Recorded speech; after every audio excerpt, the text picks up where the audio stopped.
Belum lama ini, saya baru aja bikin channel baru. Tapi belum nyampe sebulan, salah satu videonya udah dapat lebih dari 100.000 view.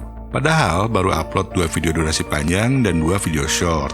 Bisa dilihat grafiknya pun menanjak dengan tajam dan sudah berhasil dapat lebih dari 10.000 jam tayang hanya dengan sedikit video. Untuk subscribernya memang belum nyampe 1.000, tapi saat ini masih terus bertambah. Kalau kita masuk ke bagian konten, view terbanyak datang dari rekomendasi video dan fitur jelajah alias beranda. Jadi view dan jam tayang yang didapat bukan pakai cara licik, tapi betul-betul alami dan organik.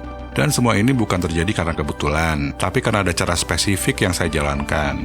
Caranya akan saya bongkar di video ini. Untuk channel dan video-videonya masih saya rahasiakan, tapi di masa depan akan saya review dan bahas lebih detail lagi. Sebelum channel yang baru ini, saya pun udah pernah share cara saya dapat 100.000 view di channel yang cuma punya 18 subscriber. Dan ini beda channel ya, topiknya juga beda-beda, cuma kedua channelnya berada di kategori channel hiburan. Dari pengalaman selama ini nge-YouTube, saya menemukan 3 hal penting yang bisa bikin video memiliki potensi tinggi untuk mendapatkan banyak view. Kabar baiknya, teman-teman gak harus mempunyai atau menguasai ketiga-tiganya, tapi cukup 2 di antara 3 saja. Dan bisa kombinasi yang mana aja. Jadi nanti disesuaikan aja dengan kemampuan kalian. Hal penting yang pertama adalah content value atau nilai konten. Dan content value ini bisa dibilang sebagai fondasi. Jadi untuk suatu video agar bisa ditonton itu, hal penting yang pertama adalah bahwa suatu konten harus memiliki nilai yang berarti buat viewer. 2 alasan yang bikin viewer nonton di YouTube itu, kalau kita kategorikan ada 2 kategori. Yang pertama untuk mencari hiburan, dan yang kedua untuk mencari informasi. Informasi ini bisa apa aja ya, bisa berita, bisa tutorial, atau informasi-informasi lainnya yang memang berguna bagi si audiens. Nah, dan nilai ini datangnya berawal dari ide yang kita pilih untuk dibikin kontennya.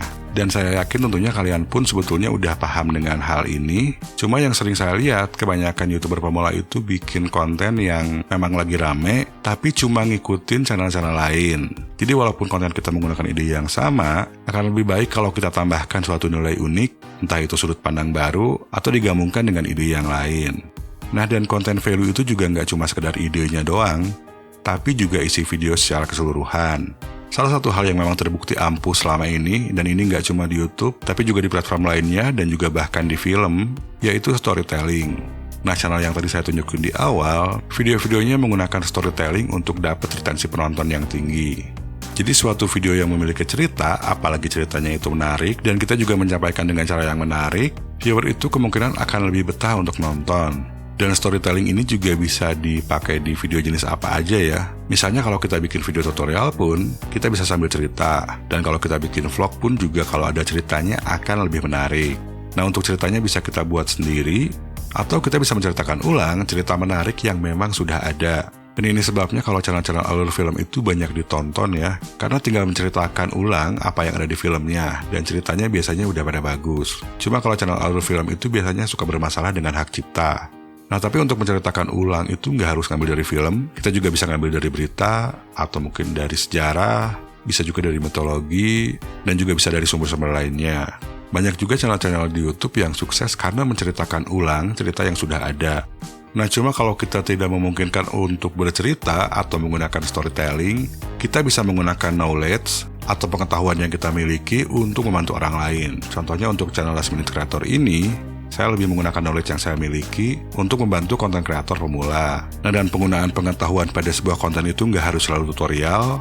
Contohnya channel Gadget In yang menggunakan knowledge-nya terhadap suatu produk, khususnya gadget. Tentunya banyak juga channel-channel lain di Indonesia yang mengenalkan knowledge sebagai nilai utama dari kontennya. Dan ini bisa dalam bentuk apa aja. Jadi bisa dalam bentuk dokumenter, bisa juga dalam bentuk review, atau bisa bentuk tutorial seperti ini. Nah, jadi fondasinya itu pertama storytelling atau knowledge. Jadi kita bisa pilih salah satu, atau kita bisa gabungin keduanya. Tentunya kita bisa memberikan informasi sambil bercerita, jadi nggak monoton cuma edukasi seperti di channel ini, tapi juga ada hiburannya.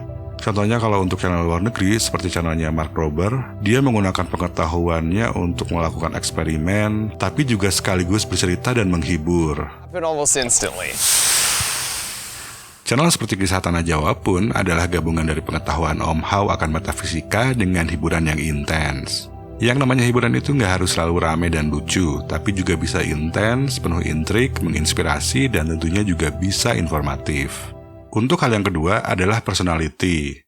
Kalau kalian nonton video yang topiknya biasa-biasa aja, konten value-nya nggak terlalu tinggi, tapi banyak yang nonton, kemungkinan besar YouTubernya memiliki personality yang kuat atau strong personality. Dan banyak YouTuber yang sukses karena mereka memiliki personality yang cukup menarik atau cukup unik, dan tentunya juga artis-artis yang sukses pun juga mereka memiliki personality yang cukup kuat, yang memang bisa menarik banyak perhatian orang. Jadi walaupun topiknya biasa-biasa aja, karena personalitinya yang cukup kuat dan brandingnya juga sudah cukup terbangun, video-video mereka bisa dapat banyak view. Dan tentunya juga ada beragam personality ya, ada yang tenang banget. Now let's take a deep breath until the screen turns black, all of us together. Ada yang di tengah-tengah. Ada banyak banget faktor kenapa aku bisa jadi jarang upload. Salah satunya adalah berat badan. Ada yang agak heboh. Wah, men, apa kabar semuanya ya Allah nih adik-adik. Dan ada juga yang heboh banget. I don't really know what to get because my mom gave me a grocery list, but I ate it because I was hungry, so I guess I'm gonna have to wing it. Dan personality ini pun juga nggak cuma dari cara bicara ya, tapi juga mencakup hal-hal lainnya seperti misalnya tampang. Terus mungkin ada juga orang yang nggak terlalu mengandalkan tampang, tapi mungkin orangnya cukup lucu atau cukup rame. Lalu ada juga yang punya ciri khas dari penampilannya misalnya. Nah, soal personality ini memang sebagian karena bawaan kita, karena bakat yang kita miliki, tapi juga suatu hal yang bisa kita develop dan biasanya bisa berkembang dengan banyaknya jam terbang. Kalau istilahnya kata orang bule itu practice make perfect. Jadi kalau untuk di YouTube ya kita coba bikin video terus sebaik mungkin sambil kita terus mengembangkan personality diri kita supaya bisa lebih bagus dan bisa lebih tampil menarik. Nah, dan kalau kalian merasa bukan seseorang yang personalitinya menarik, kalian gak harus merasa down, karena seperti yang saya bilang sebelumnya, untuk bisa dapat banyak view itu kita cukup memiliki 2 hal dari 3 hal yang dijelaskan di video ini. Nah, untuk hal penting selanjutnya adalah production value. Production value ini menyangkut hal-hal yang teknis, dan sebetulnya nggak terlalu penting kalau untuk di YouTube ya, terutama kalau kalian masih pemula. Production value ini termasuk juga lokasi atau studio yang kita gunakan. Tapi kalau di YouTube itu nggak terlalu masalah walaupun kita syuting di kamar kita sendiri. Nah, selain lokasi atau studio, tentunya juga ini menyangkut peralatan seperti kamera, lighting, dan segala macamnya. Nah, tapi di YouTube itu kita bisa mulai dengan handphone. Jadi untuk production value ini, kalau memang kita bisa ya bagus, tapi kalau nggak bisa nggak usah terlalu maksain. Nah, cuma production value ini juga nggak cuma sekedar peralatan dan lokasi ya, tapi juga skill kita dalam memproduksi video. Ini juga termasuk cara kita menggunakan lighting atau cara kita menggunakan kamera. Karena percuma juga kalau kita misalkan punya alat yang bagus, tapi kita nggak bisa pakainya atau pakainya asal-asalan. Nah, kalau untuk alat, saya sebenarnya bukan orang yang punya alat-alat mahal, tapi saya coba maksimalkan dalam editing. Walaupun skill editing saya juga nggak hebat-hebat amat ya. Skill editingnya ya bisa dibilang biasa-biasa aja, tapi saya coba berusaha sebaik mungkin saat ngedit video. Nah, dan soal production value ini juga ada bagusnya kalau kita sudah lebih maju, sudah bisa dapat cukup banyak penghasilan, akan lebih baik kalau kita coba invest sedikit-sedikit. Banyak YouTuber besar yang memang udah sukses itu production value-nya cukup berkembang. Dari yang mungkin videonya tadinya biasa-biasa aja, sampai akhirnya tuh bisa bikin video yang benar-benar kualitasnya bagus. Nah, seperti yang sudah saya bilang di awal tadi, kalau suatu konten itu punya 2 dari 3 hal yang udah saya jelasin, maka video tersebut akan memiliki kemungkinan untuk bisa dapat banyak view. Nah, tapi tentunya juga jumlah view-nya itu tergantung dari topik yang kita pilih juga ya. Tergantung dari target audience kita juga, karena ada target audience yang cukup spesifik.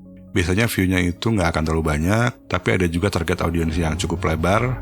Contohnya seperti gadget, sepak bola, film itu cukup lebar. Jadi lebih memungkinkan untuk dapat jutaan view. Tapi kita nggak usah bilang dulu jutaan view, yang penting ada progres dulu aja. Yang penting ada kenaikan dalam view, dan setiap bulannya itu kita terus mengalami progres yang positif, atau perkembangan yang positif. Nah, cuma kalau di YouTube, ada 2 hal lagi yang harus kita perhatikan. Algoritma YouTube itu butuh banyak data untuk bisa merekomendasikan video. Jadi kalau channel kita masih baru banget atau subscribernya masih dikit banget, kita promosiin dulu video kita sendiri. Kalau saya sendiri sih biasanya nggak ngelakuin yang ribet-ribet, cukup kasih tahu teman aja, minta bantuan teman untuk nonton, terus juga bisa share di sosmed, nggak usah pakai aplikasi atau beli view atau pakai VPN, cukup promo aja ke teman-teman dan juga promosi di sosmed. Mungkin cuma 10 view atau bahkan cuma 5 view, tapi kalau performanya cukup bagus, algoritma YouTube akan mulai ngerekomendasiin sedikit-sedikit dan nanti akan dinilai terus. Kalau memang terus-terusan bagus, maka videonya akan terus direkomendasikan. Tapi kalau ternyata jelek, ya nggak akan direkomendasikan. Kalau di YouTube itu untuk video durasi panjang, viewer itu harus ngeklik dulu thumbnail dan judul video. Nah, jadi kita harus bisa membuat presentasi thumbnail dan judul yang memang menarik perhatian viewer, supaya mereka mau ngeklik. Nah, supaya kalian bisa lebih tahu cara bikin kemasan yang menarik atau judul dan thumbnail yang menarik, kalian bisa lanjutkan untuk nonton video yang di kiri atau yang di kanan.